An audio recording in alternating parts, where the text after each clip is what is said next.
आपको ध्यान रखना है कि इस पूरे साल की तैयारी आपको पहले नोट करनी है। जैसे मैं आपको एक साथ खाना परोस दूं पूरा थाल भर के कि ये लो खाना खा लो भाई, ठीक है, तो आप खाना खा नहीं पाओगे, मैं सच कह रहा हूं।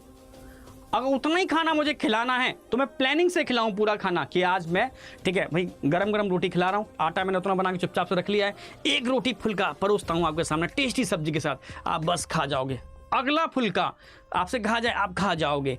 जब टेस्टी रोटी गरम गरम धीरे धीरे प्लानिंग से आपके पास आती जा रही है, आती जा रही है, आती जा रही है, तो शायद आप उतना खाना प्रॉपर खा पाओगे जो एक साथ परोसने से नहीं खा पाओगे।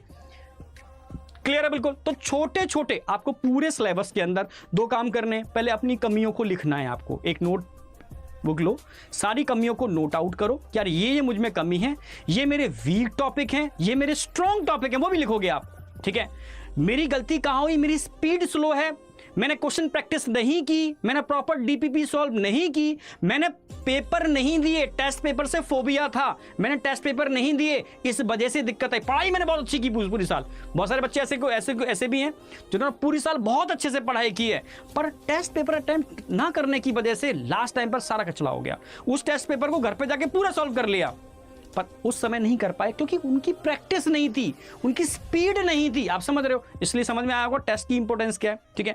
तो आपको प्रॉपर क्या करना है, प्लानिंग करनी है कि मेरे वीक पॉइंट, मेरे स्ट्रॉन्ग पॉइंट, ठीक है।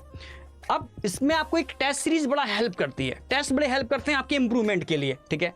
तो आपको प्रॉपर टेस्ट देने हैं आपको, ठीक है। आप कोई भी सिस्टम ज्वाइन कर लो, उसमें टेस्ट होंगे प्रॉपर, उन टेस्टों पर आप काम करोगे और पैरेलल एनसीईआरटी पर काम करोगे, टेस्ट पर काम करोगे, पैरेलल एनसीईआरटी पर काम करोगे और अपने इंप्रूवमेंट को उसको सेलिब्रेट भी करोगे, समझ रहे हो, तब जाकर के आप सही डायरेक्शन में जा पाओगे, ठीक है। एक बार क्लियर होगी कि हमें क्या करना है क्या नहीं करना, ये वाली क्लियर है। ये कंडीशन आ रही है, अदर ऑप्शन ढूंढो।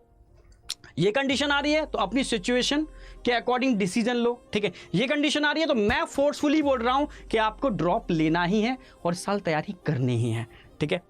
आगे बढ़ते हैं, करनी है तो अपना रीजन, अपना समझो मेरी बात, अपने रीजन को भाई फाइंड रीजन टू स्टार्ट, क्यों स्टार्ट करना चाह रहे हो आप, कारण क्या है। मैंने बताया भी था, कारण आपके सक्सेस के लिए बहुत इंपॉर्टेंट रोल प्ले करता है। अपने कारण को लिखो, ये मेरा कारण है, अगर मैंने ये नहीं किया तो ये मेरा कारण, जो मेरी रिक्वायरमेंट है वो नहीं हो पाएगी पूरी, ठीक है।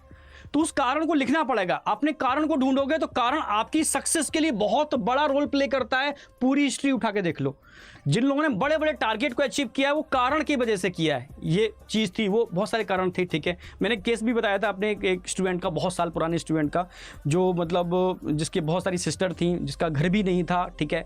और स्लीपर में उसको मैंने देखा पूरी साल स्लीपर के अंदर, और सेम ही ड्रेस, वो पेंट सेट, उस समय ड्रेस नहीं हुआ करती थी। तो कारण था, उसकी सिस्टर बहुत ज़्यादा थी, एक ही बच्चा था, पूरे परिवार का मतलब उम्मीद वही थी, जमीन सब बेच बाज के उसको पढ़ाया था, ठीक है।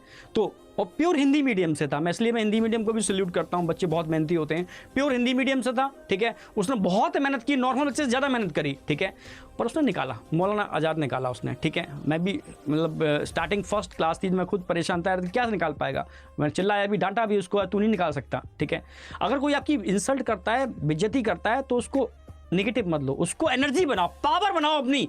मैं क्यों नहीं कर सकता यार, क्यों नहीं कर सकता, प्रूफ करके दिखाऊंगा मैं, ठीक है। और कोई भी एग्जाम कोई तोप नहीं है यार, ठीक है, मैं सच कह रहा हूं, एग्जाम तोप नहीं है। एनसीईआरटी से पेपर आ रहा है, आप खुद देख रहे हो, एनसीईआरटी से पेपर आ रहा है, तो कहीं ना कहीं आपकी स्ट्रेटेजी गड़बड़ कर रही है ना, आप समझ रहे हो, कहीं ना कहीं आपकी स्ट्रेटजी गड़बड़ कर रही है। आपकी स्ट्रेटजी को सबसे इंपॉर्टेंट पार्ट होता है टेस्ट सीरीज, वो आपको काम करना है, टेस्ट पेपर पे काम करना है, ठीक है। आपको क्वेश्चन प्रैक्टिस पे काम करना है, आपके मार्क्स को इंप्रूव करना है, हर टेस्ट के अंदर एस शेप कर फॉलो करना है, बस इतना करना है। और एनसीईआरटी को साथ लेके चलना है। देखो सिलेक्शन रुकता कैसे है, समझ रहे हो। ये मत देखना कितने लाख बच्चे तैयारी कर रहे हैं, बच्चे लाखों तैयारी कर रहे हैं, पर सीरियसली तैयारी करने वाले वही 10-20% होते हैं।